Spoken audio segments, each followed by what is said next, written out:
से प्रेम किया करती थी।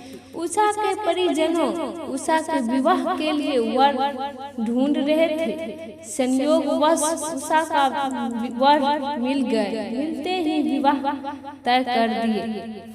इस बात की सूचना जब उषा को मिलती है तो उषा अपने माता पिता से अपने दिल की बात बताई तो उषा के माता पिता उषा से नाराज हो गए और उषा को रिश्ते का वास्ता दे दिए और कहने लगी, उस लड़का को तुम भूल जाओ और हम जहाँ विवाह कर रहे हैं वहाँ तुम खुशी खुशी कर लो। उषा माता पिता के सम्मान के खातिर विवाह उसी लड़के से किए जहाँ उसके परिजनों ने तय किया था। उषा जब विवाह करके अपने ससुराल पहुँची तो वहाँ पे उषा किसी से भी बात करना पसंद नहीं करती थी। जब उषा के कमरे में उषा का पति प्रवेश किया तो उषा अपने पति के कदमों में गिर पड़ी और पति से उषा कहती है, आप मेरे पति हो लेकिन हम अपने पत्नी होने का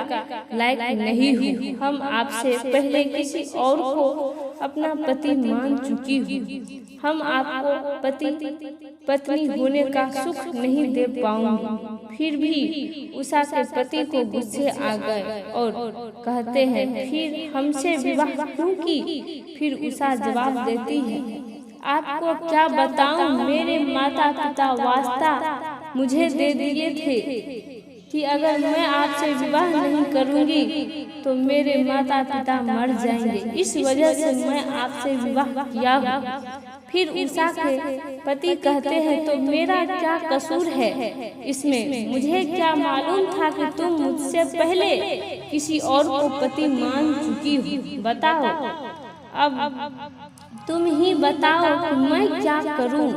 फिर उषा के पति कहते हैं, मुझे एक सवालों का जवाब दो। तुम जिस लड़का से प्रेम किया करती थी, क्या वो लड़का अभी भी तुम्हें स्वीकार करेगा?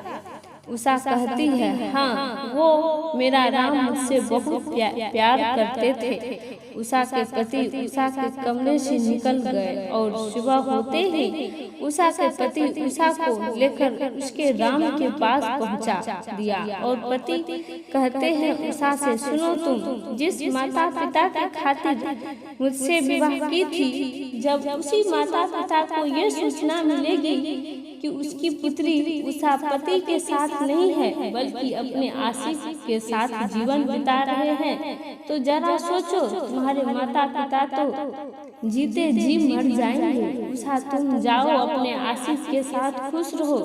उषा, तुम ही ने कही थी कि हम आपके पत्नी हैं, बल्कि आप मेरे पति नहीं हो। उषा, मैंने अपनी पत्नी के एक खुशी दे दिए है। मैं तुम्हें हमेशा पत्नी मानूंगी। मेरे जीवन में हमेशा तुम्हारा हक रहेगा और हमेशा तुम्हारा इंतजार मैं करूंगी। फिर भी उषा अपनी पति के तरफ मुड़कर नहीं देखी। जब उषा अपने आशिक के बाहों से लिपट गई तो उषा के आशिक राम उषा को जोर से धकेल दिया और उषा को कहती है, अरे ये क्या कर रही हो? तुम रात अपने पति के साथ गुजार कर मेरे बाहों से क्यों लिपट गई? तुम्हें मालूम नहीं है, हम जूठे बर्तनों में खाना पसंद नहीं करती हूँ। तुम यहाँ से चली जाओ। उषा को बहुत बड़ा झटका लगा, मानो जैसे कोई तूफान सा उसके जीवन में आ गए। उषा अपने आशिक को जोर से एक थप्पड़ लगाती और कहती है, तुम जैसे लड़कों के वजह से हर लड़की बदनाम हो जाती है। हम तुम्हारे लिए अपने माता पिता, अपने पति सहित को छोड़कर आई हूँ तुम्हारे पास और तुम्हारा सोच इतना गंदा है। आज एहसास हुआ एक लड़की के जीवन में उसके माता पिता और पति से बढ़ के कुछ भी नहीं है, कोई रिश्ते नाते नहीं है। हमसे बहुत बड़ी भूल हो गई है। उषा दौड़ती हुई अपने पति के पास पहुंची और उसके कदमों में गिर पड़ी और रोने लगी। अपनी गलतियों का एहसास की। फिर उषा के पति कहते हैं, उषा से तुम हमसे माफी क्यों मांग रही हो? तुम्हारी तरह इस दुनिया में ऐसे कई लड़कियां हैं जो अपने पति को छोड़कर आशिक के साथ चल देती हैं।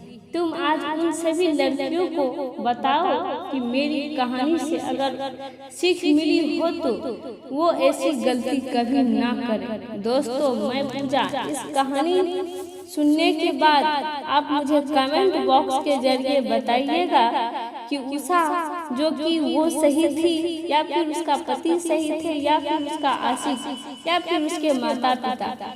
ये कमेंट बॉक्स के जरिए जरूर बताइएगा। दोस्तों, मेरी कहानी से अगर किसी भी व्यक्ति को ठेस पहुंची हो तो मुझे क्षमा करें। अगर अच्छी लगी हो तो पूजा को सपोर्ट जरूर करें।